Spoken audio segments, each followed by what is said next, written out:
Hello बच्चों, तो कैसे हैं आप। एक बार फिर आपका स्वागत है हमारे यूट्यूब चैनल इन्फिनिटी मैथमेटिक्स में। आज के इस लेक्चर्स में, इस क्लास में हम पढ़ने वाले हैं बेटा कक्षा 10वीं से संबंधित प्रश्नावली 7.2 है ना। चैप्टर का नाम है निर्देशांक ज्यामिति। इस पार्ट से संबंधित जो पिछला जो वीडियो था वो था 7.1 पर, जिसमें मैंने सारे के सारे क्वेश्चन आपको एक्सप्लेन कर दिए थे। आज के इस वीडियो में हम 7.2 को पूरा समझेंगे, सारे के सारे क्वेश्चन सॉल्व करेंगे और इसके बाद आगे बढ़ेंगे। चलिए तो स्टार्ट करते हैं आज की क्लास। पहला क्वेश्चन क्या है बेटा, जरा देखेंगे आप लोग। पहला क्वेश्चन दिया है 7.2 में कि उस बिंदु के निर्देशांक ज्ञात कीजिए। पहला ही क्वेश्चन ये कह रहे हैं कि उस बिंदु के निर्देशांक, ध्यान से देखेंगे सभी लोग, उस बिंदु के निर्देशांक ज्ञात कीजिए। निर्देशांक ज्ञात कीजिए, फिर निर्देशांक ज्ञात कीजिए जो बिंदुओं ध्यान से देखेंगे सभी लोग, बिंदुओं कौन कौन से ये कह रहे हैं, ऋण 1 और 7। ये दिया क्या, ऋण 1 7 और 4 ऋण 3 और 4 ऋण 3, समझना। दूसरा क्या है, 4 ऋण 3, ठीक है, ये 2 हो गया। फिर को मिलाने वाले रेखाखंड को मिलाने वाले रेखाखंड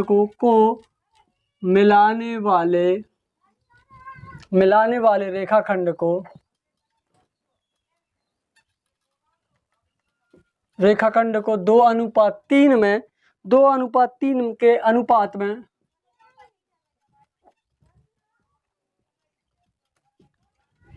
में विभाजित करता है।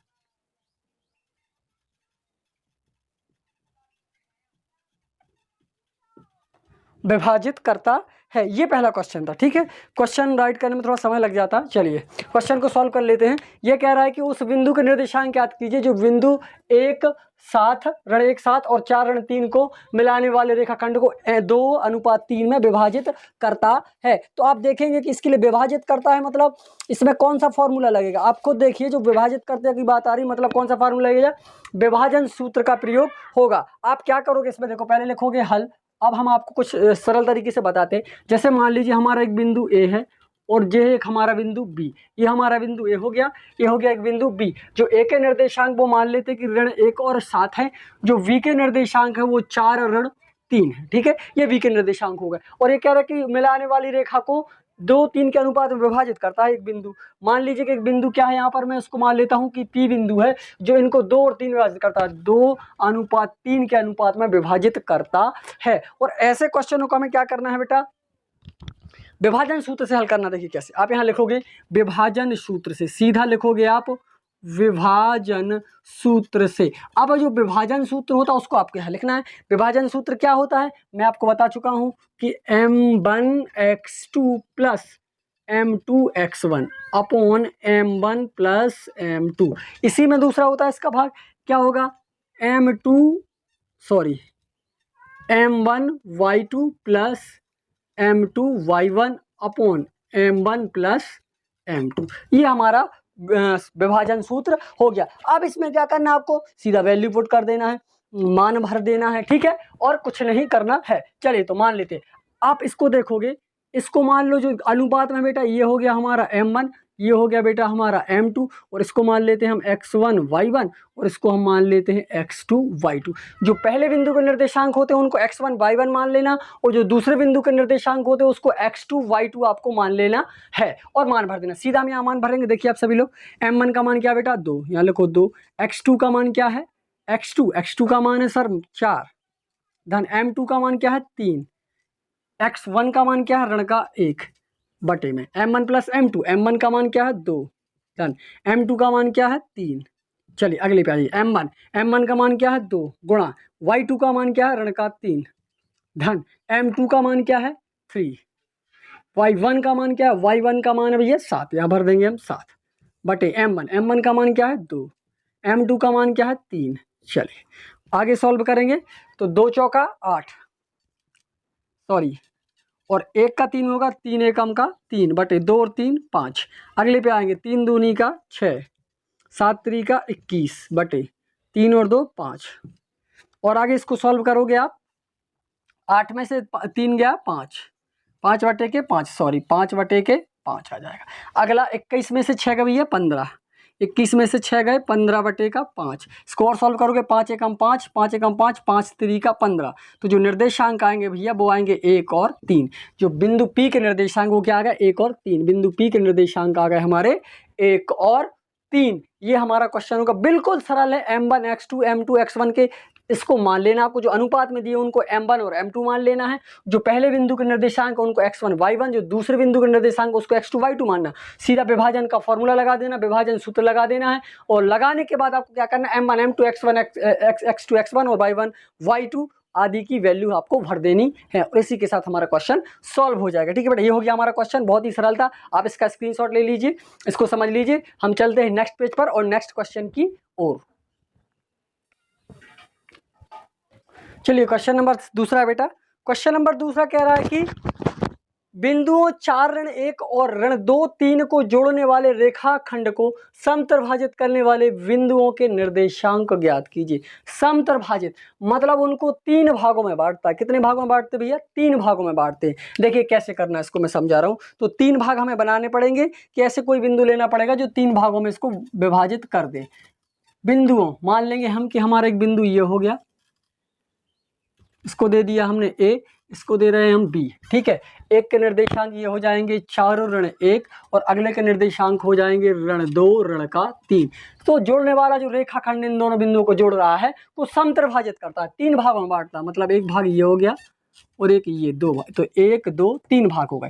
इसको नाम दे रहा हूं मैं P और इसको नाम देता हूं मैं Q। 3 उन्होंने बोला कि 3 भागों में बांटता है तो मान लिया।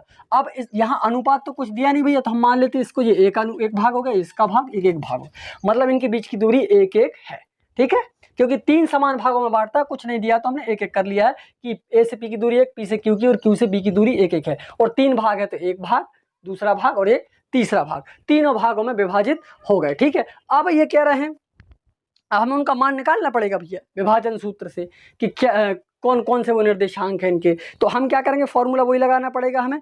पहले हमें लेना पड़ेगा, जैसे हम ले लेते कौन से 2 भाग ले लेंगे, जैसे हमने लिया AP और PB का अनुपात ले लें हम, AP अनुपात PB। हम इसीलिए ले रहे हैं, आप यहाँ लिख सकते हो कि अतः हम पहला अनुपात ले रहे हैं भैया AP और PB, AP अनुपात PB। तो इसका अनुपात यहाँ से बन जाएगा, ये कितना 1 है, और यहाँ से हम क्या ले रहे हैं, देखो A से P लिया मतलब क्या लिखा 1, तो हम इसको ले लेंगे 1 अनुपात।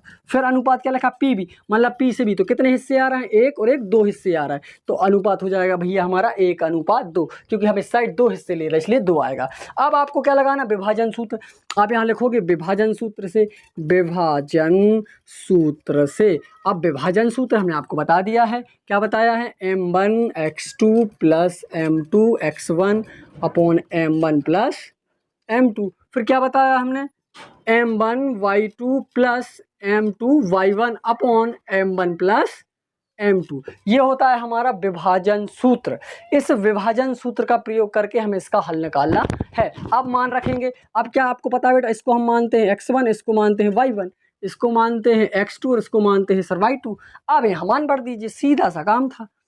M1 का मान क्या हो जाएगा भैया, M1 का मान हो जाएगा 1, x2 का मान क्या हो जाएगा ऋण का 2, धन M2 का मान क्या है 2, x1 का मान क्या है 4 बटे M1 मतलब 1 धन 2, M1 M2। यहाँ M1 का मान क्या हो जाएगा 1, y2 का मान है भैया ऋण का 3, धन M2 का मान है 2 और y1 का मान है भैया ऋण का 1। भर दीजिए मान, M1 प्लस M2 मतलब 1 प्लस 2। अब इसको सॉल्व करेंगे, 2 एकम का ऋण का 2, 2 दूनी का 4 दूनी का 8, 2 और 1 3, यहाँ पे 3 एकम का 3 और 2 एकम का 2 बटे 2 और 1 3। ठीक है, अब इसको और आगे करेंगे तो ये हो जाएगा 8 में से 2 गया भैया 6 बटे का 3, फिर इसको 3 ऋण के 3 ऋण के 2 ऋण का 5 बटे का 3, इसको और काटो 3 एकम 3, 3 दूनी का 6। तो हमारा आंसर क्या आया भैया, आ गया कि 2 ऋण 5 बटे 3। ये किसके आ गए, इसके P के आ गए ऋण 2 सही 2 और ऋण 5 बटे 3। ये किसका आ गया भैया, हमारे P के निर्देशांक। अब Q के निकाल लेंगे, तो Q के लिए क्या लेना पड़ेगा, हम लेंगे एक बार AQ और QB। अब दूसरा लेना पड़ेगा यहाँ पे विभाजन सूत्र से। ठीक है, क्योंकि हमें 2 बार निकालना पड़ेगा, तो अब लिखोगे एवं, एक बार हमने लिया था AP PB, अब लेंगे हम AQ QB, तो आप लेगो AQ अनुपात QB। तो आप देखोगे A से Q में 2 हिस्से आ रहे हैं, तो 2 अनुपात, और Q से B में एक हिस्सा आ रहा है तो 2 अनुपात 1, ये हो जाएगा M1 का M2 का, और यही वो रहेंगे X1 Y1 और X2 Y2 सेम रहेंगे।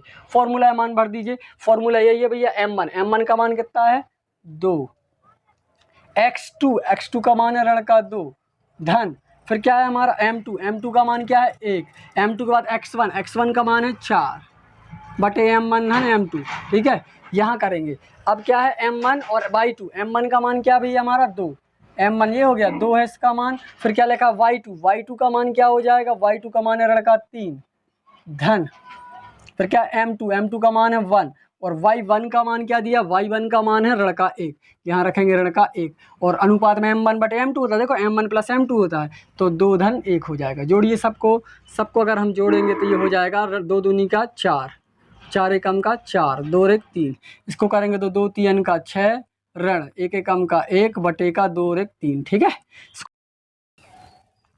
क्वेश्चन नंबर देखिए बेटा, क्वेश्चन नंबर चौथा है, क्वेश्चन नंबर थर्ड में नहीं करवा रहा हूँ, वो इम्पोर्टेंट नहीं है, बहुत ही लेंदी एक प्रकार से क्वेश्चन ही बहुत ज़्यादा लेंदी है, तो उसको मैं नहीं करवा रहा हूँ, आप देख लीजिएगा।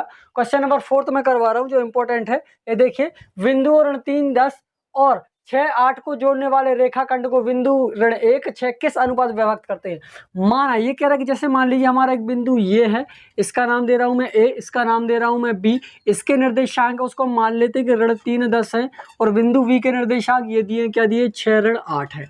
तो ये कह रहे हैं कि ऐसे बिंदु, मान लीजिए कि कोई बिंदु किस रेखाखंड को, ये वाले बिंदु, मान लीजिए कि बिंदु P है और इसके निर्देशांक क्या है ऋण 1 6 है, तो इसके ये हमें M1 और M2 का मान निकालना है कि ये किस अनुपात में दोनों को विभाजित कर, ये वाले बिंदु इसको और इसको किस अनुपात में विभाजित करते हैं, तो आप M1 M2 का मान निकालिए। इसके लिए आप विभाजन सूत्र का प्रयोग भी कर सकते हो, आप विभाजन सूत्र का प्रयोग करके भी इसका आंसर निकाल सकते हो, और विभाजन सूत्र के अलावा आप चाहो तो एक और फॉर्मूला होता है, जब ऐसी स्थिति में कि हमें अनुपात निकालने हो, तो उसके लिए मैं फॉर्मूला बता रहा हूं क्या होता है, जरा ध्यान से देखेंगे आप।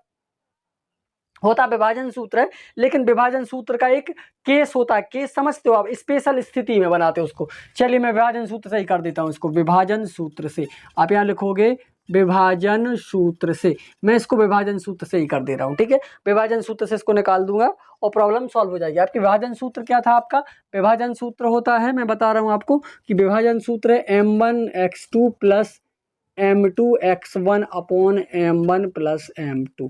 दूसरा था आपका M1 Y2 plus M2 Y1 upon M1 plus M2, ठीक है। ये निकालना है आपको, है ना। इसके लिए क्या करना है आपको, ध्यान से देखेंगे सभी लोग।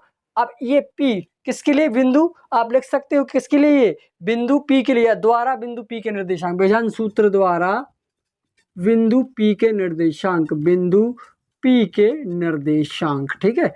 बिंदु P के निर्देशांक हमें पता है भैया, बिंदु P के निर्देशांक ये हैं, तो आप इसको ऐसा भी लिख सकते हो, जब मान भरोगे तो यहाँ पर निर्देशांक भर दीजिए, ऋण 1 और 6 निर्देशांक मैंने यहाँ पे भर दिए हैं। अब निर्देशांक यहाँ पे भरने के बाद अब इसकी वैल्यू भरिए।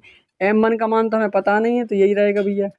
X2 का मान हम जरूर भर सकते हैं। X2 का मान क्या आप देखोगे, ये हो गया हमारा X1 का मान, ये Y1 का मान, ये हो गया हमारा X2 का मान, ये Y2 का मान। तो हमें किसका भरना है, X2 का मान। X2 का मान है बेटा 6 धन, M2 का मान हमें निकालना है, और X1 का मान क्या, ऋण का 3 बटे M1 और M2 की जगह यही आएगा, ठीक है। चलिए M1 का मान हमें पता नहीं है, Y2 का मान क्या, Y2 का मान है सर ऋण का 8 धन, M2 का मान हमें निकालना है, और Y1 का मान क्या 10 है, ठीक है, बटे में M1 M2 हमें निकालना है, ठीक है। इसको और सॉल्व कर लेते हैं। अगर आप और आगे इसको सॉल्व करोगे तो ऋण 1 6 तो रहेगा ही, इसका इसमें गुणा हो जाएगा तो 6M1 धन, नहीं इस 3 का यहाँ गुणा होगा तो ऋण का 3M2 बटे M1 धन M2।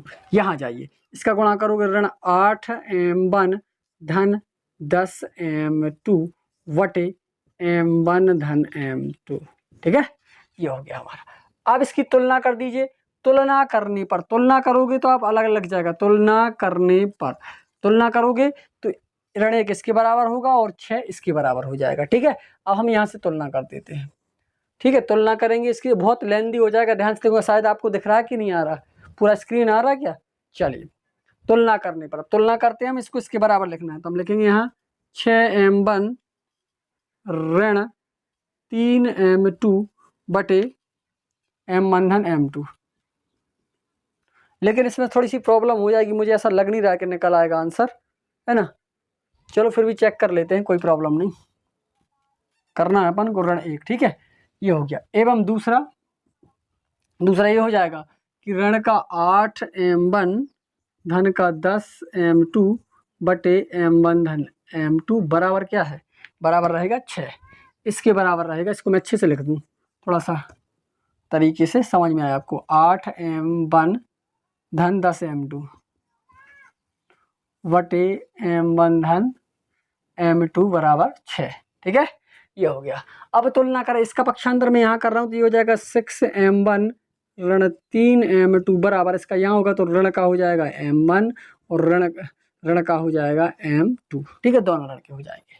अब इसको करूँ यहाँ पर एवं, ये हो जाएगा ऋण 8m1 धन 10m2, इसको यहाँ करेंगे हम तो ये हो जाएगा 6m1 प्लस 6m2 हो जाएगा, ठीक है। आगे सॉल्व करें, सबको एक साइड ले आओ बेटा, यहाँ हम इसको ले आएंगे तो ये हो जाएगा 6m1 ऋण 3m2 धन m1 धन m2 बराबर 0। यहाँ पे करेंगे, ये हो जाएगा हमारा ऋण का 8m1 धन 10m2, यहाँ पे इसको साइड लाएंगे तो ऋण का 6m1 ऋण का 6m2, ठीक है। चलो देखते क्या होता है। 6m1 में से प्रॉब्लम आंसर शायद इसमें आ नहीं पाएगा हमारा, आ रहा है क्या। 6m1 और एक m1 कितना हो जाएगा 7m1, ठीक है, 7m1।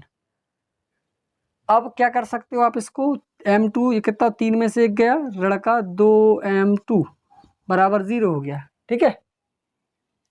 यहाँ अनुपात ही आएगा सीधा, 6 गया 8 और 6 ऋण के 14m1 और 10 में से 6 गया 4m2, अनुपात ही आएगा सीधा। इसको मैं इस साइड ले जा रहा हूँ तो 7m1 बराबर 2m2 बटे में लिया इसको, m1 के बटे में किसको लाएंगे हम m2 को, ये कितना हो जाएगा 2/7, ये आ गया हमारा 2/7 आ गया, ठीक है। पहला क्या आ गया भैया 2/7, इसको देखें जरा क्या आ रहा है, ये हो जाएगा ऋण का 14m1 बराबर हो जाएगा ऋण का 4m2, तो ये m1 बटे में आ जाएगा m2, ये ऋण का 4 बटे में चला जाएगा ऋण का 14, ऋण से ऋण कट जाएंगे, 4 एकम 2 से काटोगे 2 दूनी का 4, 2 सत्ते के 14, वही आ गया 2/7, ठीक है। तो किसी एक को लेकर कर सकते हो आप। क्या है हमारा 2:7, तो m1 की वैल्यू आ गई बेटा हमारी 2 और जो m2 की वैल्यू वो आ गई हमारी 7, मतलब 2:7 में विभाजित करने पर ये 2 आया है और ये 7 आया, आप यहाँ से देख सकते हो। तो 2:7, आंसर भी हम चेक कर लेते हैं क्या हमारा आंसर बिल्कुल सही आया है, बुक्स में चेक कर लेंगे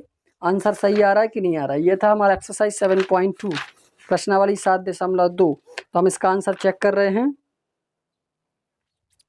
किसका था, हाँ ठीक है, चौथा 2:7 हमारा बिल्कुल करेक्ट आंसर आया है। 2/7 मतलब 2:7, बिल्कुल सही और करेक्ट। इसको हम ऐसा भी लिख सकते हैं m1:m2 बराबर 2:7, ठीक है।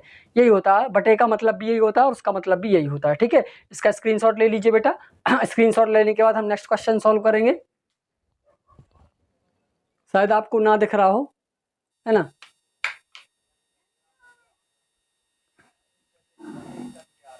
ठीक है, इसका स्क्रीनशॉट ले लीजिए आप, नेक्स्ट क्वेश्चन सॉल्व करेंगे। चलिए क्वेश्चन नंबर 5 बेटा, क्वेश्चन नंबर 5 कह रहा है कि वह अनुपात ज्ञात कीजिए जिसमें बिंदु ये एक निर्देशांक और ये बिंदु v के निर्देशांक है को मिलाने वाला रेखाखंड, मतलब एक बिंदु यहाँ पर a है, एक बिंदु यहाँ पर b। हम मान लें कि माना कि ये हमारा बिंदु ये a है और एक हमारा बिंदु ये v है, इसको मिलाने वाला रेखाखंड, मतलब ये इसको मिलाने वाला रेखाखंड हो गया। अब ये कह रहा है कि इसको x अक्ष से विभाजित होता है, किस अक्ष से विभाजित होता है बेटा, x अक्ष से विभाजित होता है। तो इस विभाजन बिंदु P ज्ञात कीजिए। मान लो कि ये बिंदु है जिसको हम P मान लेते हैं, तो ये किससे विभाजित होता है, x अक्ष से विभाजित होता है, ना कि y पर होता है। तो हम क्या करेंगे, यहाँ पे x अक्ष पे विभाजित होता है तो यहाँ पे x ले लेंगे, और y अक्ष पे नहीं हो रहा तो उसको हम क्या ले लेंगे, 0 ले लेंगे। तो ये हमारे बिंदु P के निर्देशांक हो जाएंगे, क्योंकि इनने बोला कि ये x अक्ष से विभाजित होता है इसलिए हमने x को ले लिया, पता नहीं कि उसका निर्देशांक क्या होगा, हम निकाल लेंगे। और y अक्ष से नहीं होता है तो y अक्ष को हमने क्या ले लिया, 0 ले लिया, ठीक है। अब हम क्या करेंगे, वही विभाजन फॉर्मूला लगाएंगे इसको और सीधा हम सॉल्व कर देते हैं, लिखेंगे विभाजन सूत्र से। इसमें थोड़ा सा मैं मैं बदलाव कर रहा हूँ विभाजन सूत्र में। आप पुराने विभाजन सूत्र से भी आप आंसर निकाल सकते हो। कौन सा? m1 x2 plus m2 x1 upon m1 plus m2। दूसरा था m1 y2 plus m2 y1 upon m1 plus m2। अब मैं इसमें क्या कर रहा हूँ, थोड़ा सा मैं बदलाव कर रहा हूँ, उसकी विशेष स्थिति वाला फॉर्मूला लगा रहा हूँ ताकि लेंदी ना हो। अभी क्वेश्चन लेंदी हो गया था, ठीक है। देखिए मैं वही फॉर्मूला होता है, कोई चेंजेस नहीं होता है। इसको मैं थोड़ा सा क्या कर रहा हूँ, kx1 प्लस, ध्यान से देख जाएंगे आप, kx2, यहाँ पर x2 ले लेंगे पहले, kx2 प्लस x1 अपॉन क्या हो जाएगा, k प्लस 1। अगला हम ले लेंगे ky2 plus y1 upon k plus 1। किसके द्वारा? बिंदु P के द्वारा। तो लिखोगे द्वारा किसके? द्वारा बिंदु P के निर्देशांक, द्वारा बिंदु P के निर्देशांक। किसके निकाला? P के निकाला, बिंदु P के निर्देशांक। अब बिंदु P के निर्देशांक के बराबर ले लेंगे हम इसको किसके बराबर ले लेंगे? बिंदु P के निर्देशांक के। तो यहाँ हम ले लेंगे निर्देशांक x और 0, आप लोगे x एंड 0 बराबर। अब इसका मान भरो आप, k का मान तो हमें भरना नहीं है भैया। x2 का मान क्या मानोगे? जो हम इसके निर्देशांक हम लिख रहे हैं 1 ऋण 5, और इसके हैं भैया ऋण का 4 और 5। ये x1 ये x2 y2, तो पहला क्या x2 मतलब ऋण का 4 धन 1, नहीं x1 का मान क्या है 1 बटे k धन 1। अगला मान हम भरेंगे, k का k रहेगा भैया। y2 का मान क्या होगा? y2 का मान होगा 5, y1 का मान क्या होगा? ऋण का 5 बटे k धन 1 हो जाएगा। ये हमने वैल्यू पुट कर दी भैया। हो जाएगा कि नहीं हो जाएगा? बिल्कुल हो जाएगा सर। अब क्या करोगे आप इसको सॉल्व, तो क्या होगा, जब k का आप 4 में करोगे तो ऋण का 4k धन 1 बटे k धन 1। इसको करोगे तो k का 5 में होगा 5k ऋण 5 एकम 5 का 5 बटे k धन का 1, ठीक है। ये हो गया, और इसके बराबर में चल रहा है x और 0। तुलना कर दीजिए, क्या कर दीजिए? तुलना, x को इसके बराबर और 0 को इसके बराबर ले लीजिए। आप यहाँ लिख दो तुलना करने पर, मैं यहाँ लिख रहा हूँ तुलना करने पर, तुलना करने पर। अब अगर हम तुलना करेंगे तो देखिए क्या होगा, ये हो जाएगा ऋण का 4k धन 1 बटे का k धन 1 बराबर हो जाएगा भैया हमारा x। एवं दूसरा वाला ले लेंगे, इसको इसके बराबर लेना है, तो ये हो जाएगा 5k ऋण 5 बटे k धन 1 बराबर का 0, क्योंकि इसमें 0 दिया हुआ है। चलिए इसको यहाँ तरह गुणा करेंगे तो ये हो जाएगा ऋण का 4k धन 1 बराबर k का यहाँ होगा तो ये हो जाएगा kx धन 1 से कम 1x, ठीक है। यहाँ देखोगे आप, इसको बाद में करेंगे, इसको सॉल्व कर लेते हैं। सबको इस साइड ले आओगे आप, ऋण का 4k धन 1, ये हो जाएगा ऋण का kx धन x, सॉरी ये आएगा तो ऋण का हो जाएगा बराबर 0, ठीक है। अब क्या करोगे, यहाँ इसको और सॉल्व करना है तो kx, यहाँ कुछ अलग ही नहीं हो रहा, बड़ी प्रॉब्लम। k को साथ में लिख लीजिए, 4k ऋण kx ऋण x धन 1 बराबर 0। तो क्या होगा, यहाँ से आप k कॉमन ले सकते हो, k को कॉमन लोगे तो ऋण का 4 ऋण का x, और यहाँ हो जाएगा ऋण का x धन 1। आगे अगर हम इसको करेंगे, ये खोलें अगर, इसको कैसे तोड़ोगे, सोचिए जरा कैसे टूटेगा ये। चलिए ये तो टूट नहीं रहा है, क्या करिए आप, इसको ये नहीं हो रहा है सॉल्व, इसको छोड़ दीजिए, मतलब इससे सॉल्यूशन नहीं आएगा। इसको ले लीजिए, ये हो जाएगा 5k माइनस 5। अब ये क्या है, आप ध्यान से देखेंगे, यहाँ इसका यहाँ गुणा करो, k धन 1 का 0 में करोगे तो 0 हो जाएगा, ठीक है। 5k बराबर, इस k को हम इस साइड पक्षांतर करेंगे, ऋण का इस साइड जाएगा, धन का हो जाएगा। k बराबर क्या हो जाएगा, ये 5 पहले से थे, बटे में ये 5 आ जाएंगे, 5 से 5 को काट दो, 5 एकम 5, 5 एकम 5, और k बराबर हो जाएगा हमारा 1, ठीक है। तो k की वैल्यू क्या आ गई हमारी, 1 आ गई, ठीक है। मतलब इससे सिद्ध हो रहा है कि एक के अनुपात में विभाजित हो रहा है, ठीक है। मतलब इसका x का जो मान रहेगा वो क्या रहेगा, आप चाहो इस x के मान को रख भी सकते हो यहाँ, आप यहाँ रखोगे अगर k का मान तो x का मान आ जाएगा, आप यहाँ k का मान रखोगे यहाँ तो x का मान आ जाएगा। यहाँ इसको छोड़ के आप ऐसा कर लीजिए, k का मान रख दीजिए, ठीक है। इसकी ज़रूरत नहीं थी, जहाँ से k का मान मिल रहा है यहाँ हम k का मान रखेंगे तो ऋण 4 और k का मान क्या आ गया, 1 धन 1 बटे 1 धन 1 बराबर x। तो 4 एकम का 4 धन 1, 1 और 1 2 बराबर का x। 4 में से 1 गया भैया 3 बटे का 2 बराबर x। मतलब जो x का मान आ रहा है वो आ रहा 3 बटे 2। तो यहाँ जो x का निर्देशांक होगा वो होगा 3 बटे 2, और ये 0 है। ये होगा भैया p का निर्देशांक, और x अक्ष से हो गया 3 बटे 2। इसी के साथ क्वेश्चन नंबर 5 हमारा कंप्लीट हो गया बेटा, इसका स्क्रीनशॉट ले लीजिए। फिर करेंगे हम क्वेश्चन नंबर नेक्स्ट सॉल्यूशन करेंगे 6, 7, 8, 9, 10, ठीक है।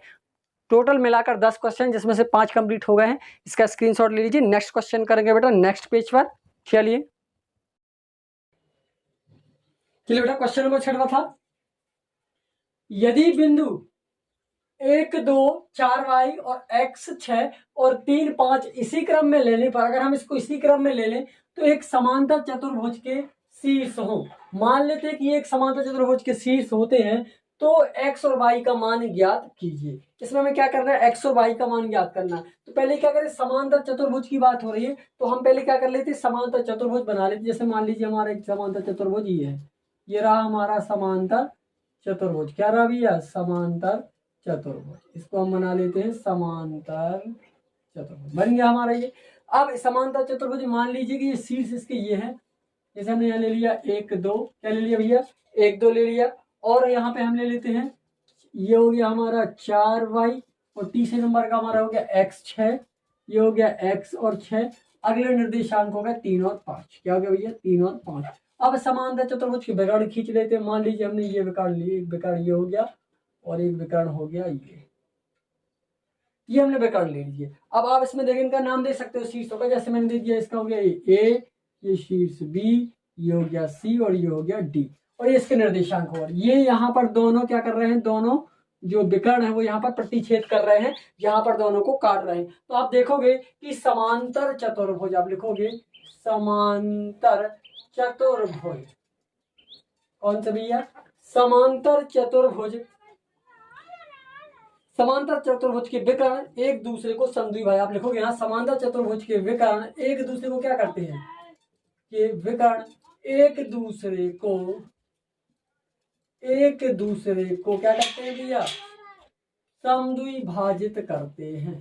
समद्विभाजित मतलब काटते हैं, समद्विभाजित करते हैं।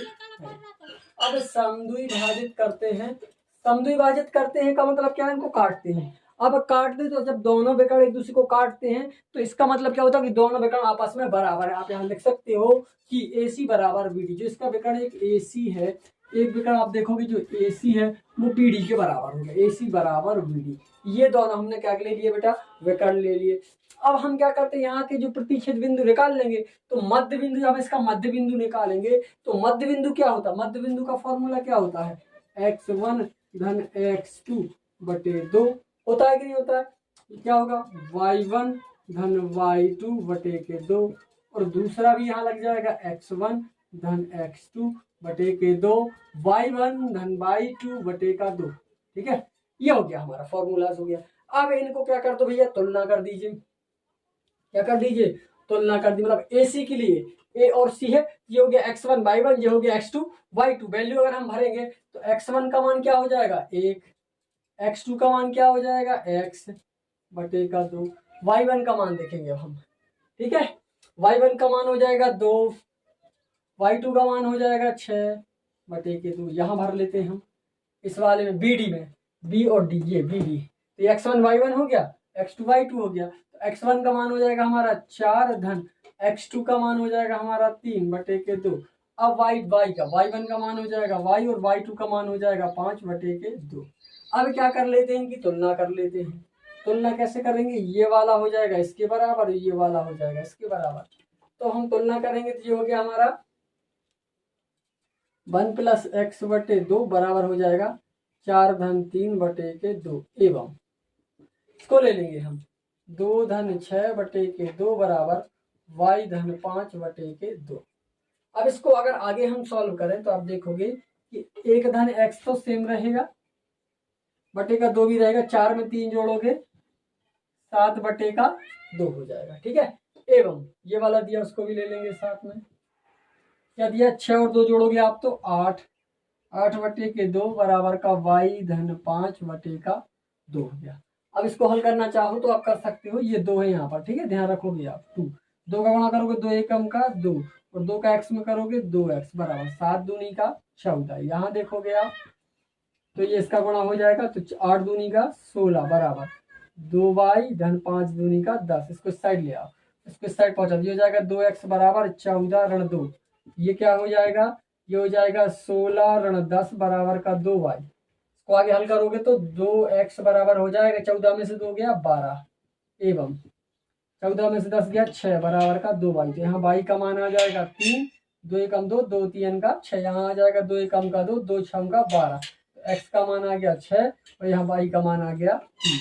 x का मान आ गया 6 और y का मान आ गया 3। हमें x और y का मान निकालना था, तो x का मान आया भैया हमारा 6 और y का मान आया है हमारा 3। बिल्कुल ही इजी था, आप देख लीजिए, बिल्कुल मैंने सरल तरीके से समझा दिया है, आपको सॉल्व करवा दिया, आपको कोई प्रॉब्लम नहीं जाएगी। आप इसका स्क्रीनशॉट ले लीजिए, फिर नेक्स्ट पेज पर चलेंगे, नेक्स्ट क्वेश्चन की ओर। इसका स्क्रीनशॉट ले लीजिए बेटा सभी लोग।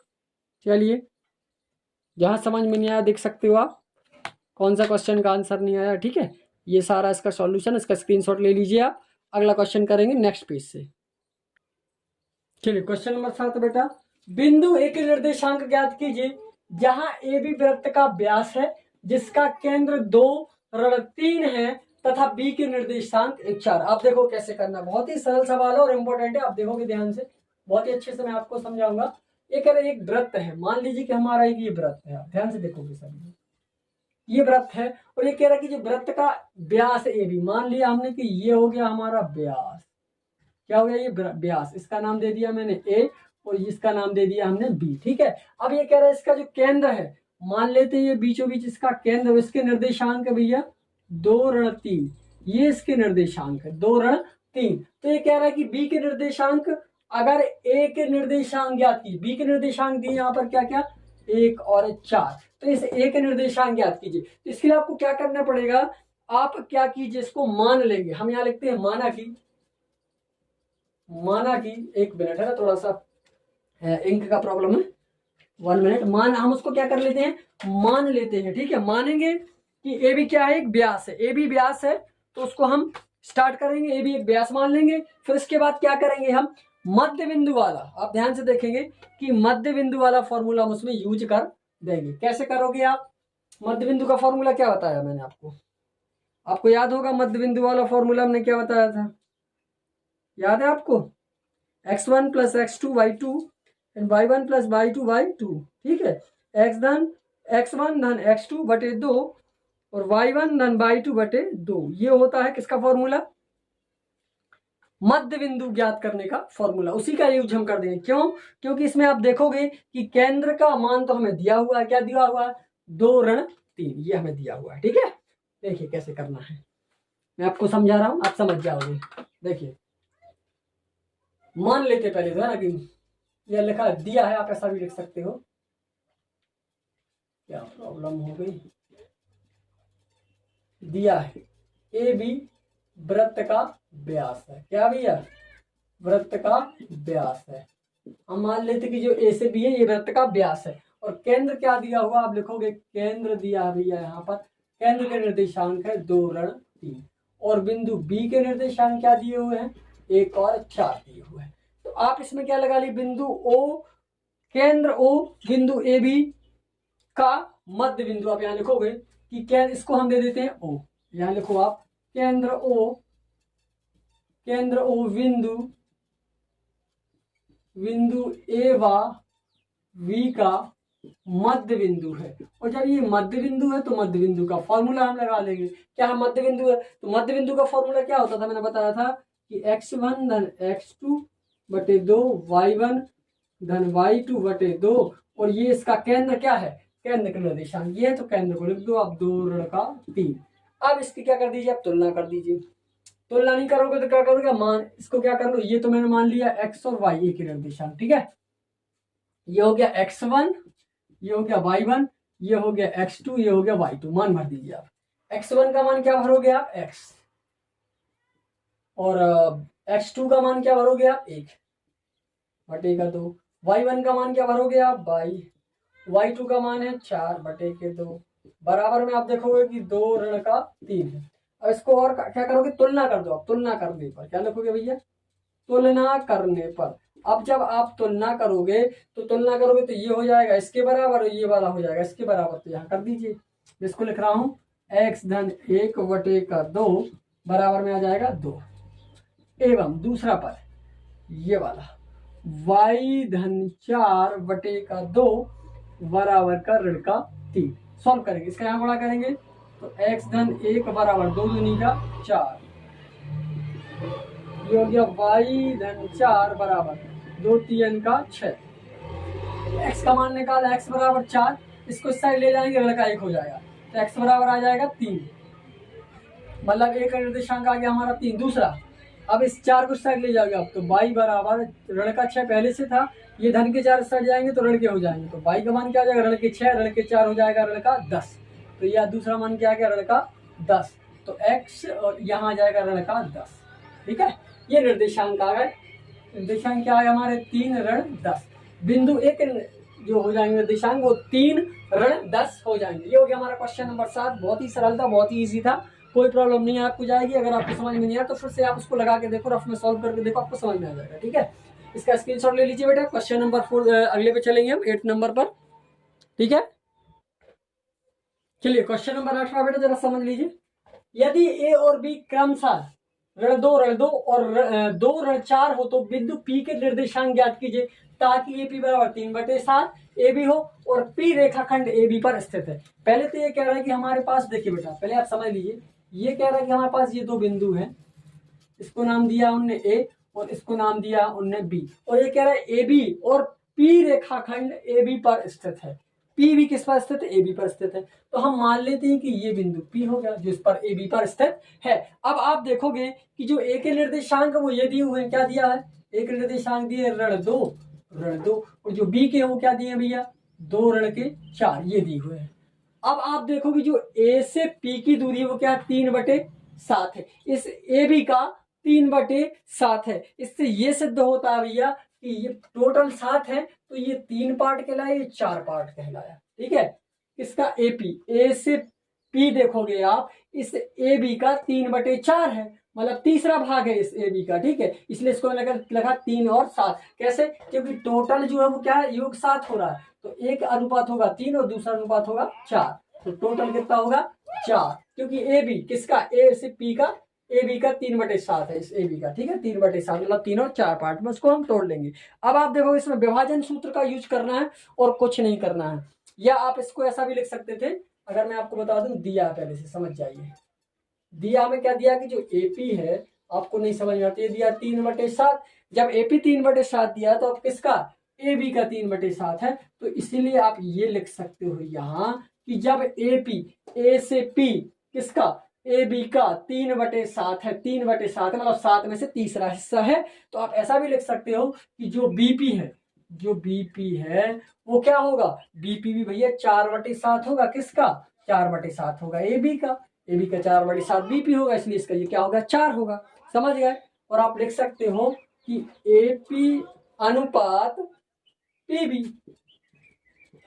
एपी और पीबी का जो अनुपात है वो 3:4 होगा, इससे डिसाइड हो गया। ठीक है, अब हम लगाते हैं विभाजन सूत्र। विभाजन सूत्र हमने आपको क्या बताया, विभाजन सूत्र से। अब विभाजन सूत्र तो आपको पता ही है, मैं लिखवा भी चुका हूं।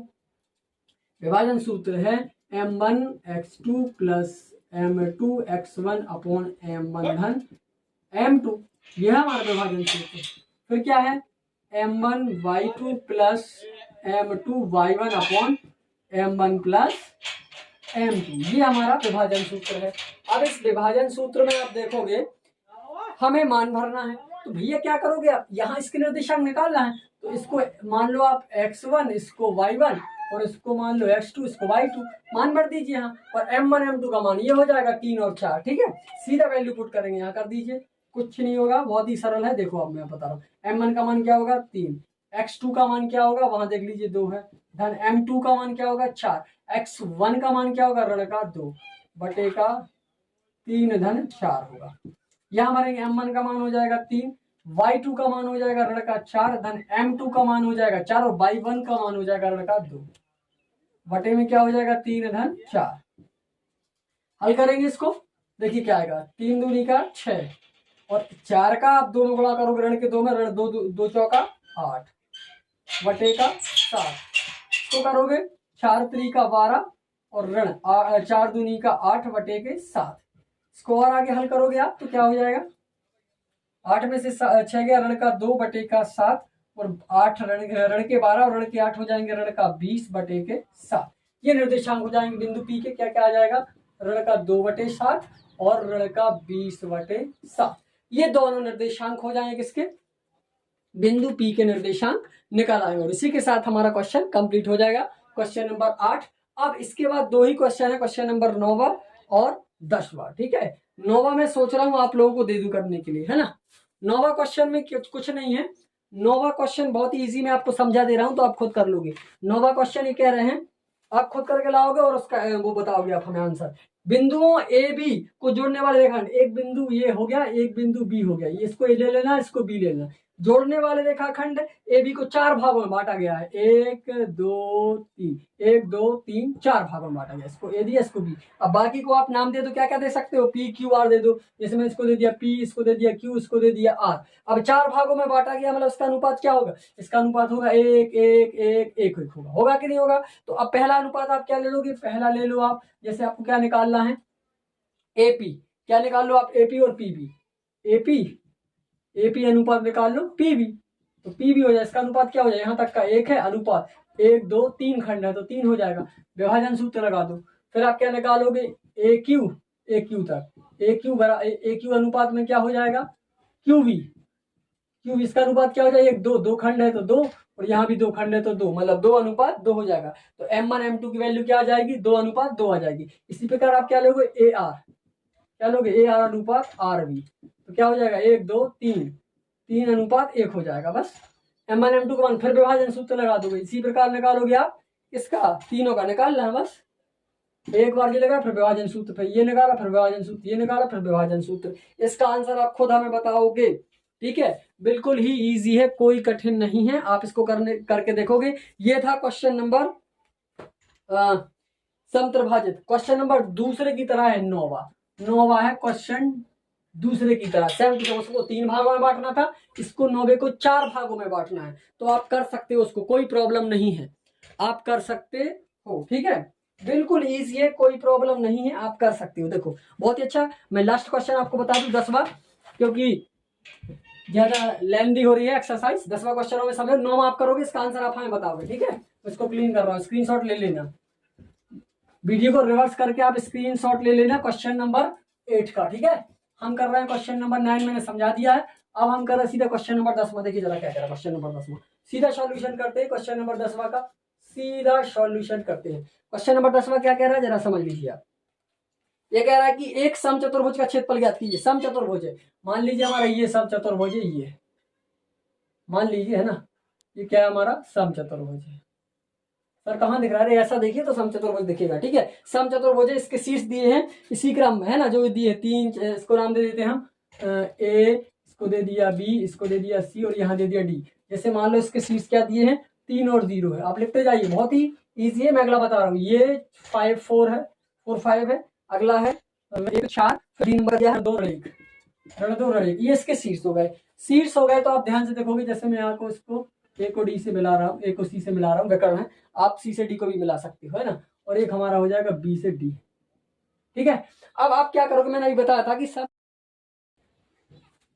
क्वेश्चन नंबर 10वां था बेटा, थोड़ी टेक्निकल प्रॉब्लम आ गई थी, टेक्निकल प्रॉब्लम की वजह से पहले रिकॉर्डिंग नहीं हो पाई थी, थोड़ा सा मैं आपको ऐसे ही समझा दे रहा हूँ। ये हमारा समचतुर्भुज था जिसके शीर्ष है ए बी सी डी, ये इसके निर्देशांक, इसके निर्देशांक, इसके निर्देशांक। अब हमें समचतुर्भुज का क्षेत्रफल निकालना, तो समचतुर्भुज का क्षेत्रफल जो होता है बेटा, वो होता है 1/2 विकर्णों का गुणनफल। तो इसके विकर्ण आप देखो, एक विकर्ण हो गया एसी, एक विकर्ण हो जाएगा बीडी। तो आप पहले एसी का मान निकाल लीजिए, दूरी सूत्र का प्रयोग करके, x2 इसको x1 y1, इसको x2 y2 मान के, ये फॉर्मूला से कर्ण 32 आ जाएगा। फिर आप निकालोगे बीडी का, ये हो जाएगा x1 y1, ये हो जाएगा x2 y2, और दूरी का सूत्र लगा दोगे तो कर्ण 72 आ जाएगा। समचतुर्भुज का क्षेत्रफल होता है 1/2 गुणित विकर्णों का गुणनफल। तो एक विकर्ण है हमारा एसी गुणित दूसरा विकर्ण है बीडी। एसी का मान है कर्ण 32 और बीडी का मान है कर्ण 72। अब इसके हमने गुणनखंड तोड़े तो ये टूटे, है ना, और इसके गुणनखंड तोड़े तो ये टूटे, तो हमने तोड़ के लिख दिया। आप 4 का 6 में गुणा करोगे, 4 6 का 24, और कर्ण 2 में 2 दूनी का 4, और कर्ण 4 को हम लिख सकते हैं 2, है ना। तो 2 से 2 कैंसिल, क्या बचा 24, 24 का 1 में गुणा होगा, 24 से कम 24, इसका जो क्षेत्रफल है वो आ जाएगा भैया 24, मतलब 24 आ जाएगा। और इसी क्वेश्चन के साथ जो हमारी एक्सरसाइज 7.2 थी, प्रश्नावली 7.2 थी, वो मैंने पूरी तरह से कंप्लीट कर दी। सारे के सारे क्वेश्चन आपको समझा दिए, और आशा करता हूं कि आपको सारे के सारे क्वेश्चन समझ में जरूर आए होंगे। अगर फिर भी आपको कुछ डाउट रह जाते हैं, समझ में नहीं आता, तो आप वीडियो को रिवर्स करके देखो, ये मैं बार बार आपसे कहता हूं, तो वीडियो को आप रिवर्स करके देख सकते हो। फिर भी कोई प्रॉब्लम है तो आप हमें कमेंट में उस क्वेश्चन का सॉल्यूशन आप पा सकते हो, मैं आपको उसका आंसर दूंगा। अगर बेटा हमारा वीडियो अच्छा लगे तो लाइक शेयर कमेंट जरूर करें, अपने सहपाठियों के साथ वीडियो को शेयर जरूर करें, और अगर आप हमारे चैनल पर नए हैं तो हमारे चैनल को सब्सक्राइब जरूर करें। मिलते हैं नेक्स्ट वीडियो में, तब तक के लिए धन्यवाद।